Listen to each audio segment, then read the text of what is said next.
A carbonara é uma massa rápida de se fazer e deliciosa. Só é preciso usar os ingredientes certos e conhecer 2 truques para ela ser perfeita. As quantidades dessa receita são para 2 pessoas.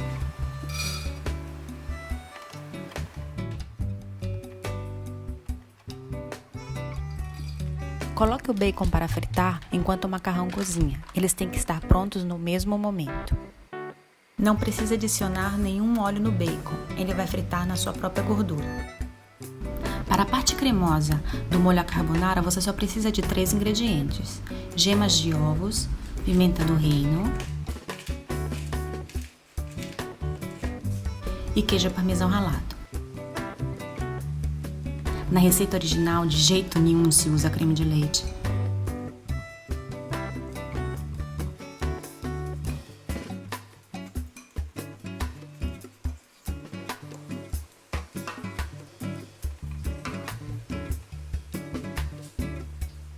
Quando a massa estiver pronta, separe um pouco da água de cozimento. Ela é o truque para deixar o molho ainda mais cremoso.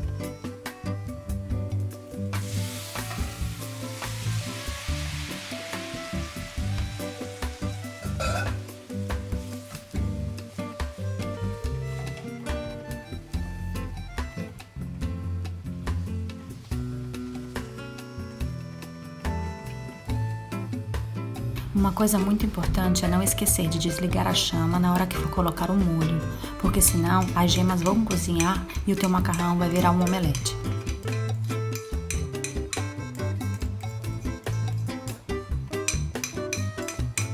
Agora, acrescente 1 ou 2 colheres daquela água de cozimento que a gente separou. O amido na massa presente na água vai dar aquela cremosidade que a gente tanto quer. Prove para ver se precisa de mais sal. Geralmente não, porque o bacon e o parmesão já são bem salgados.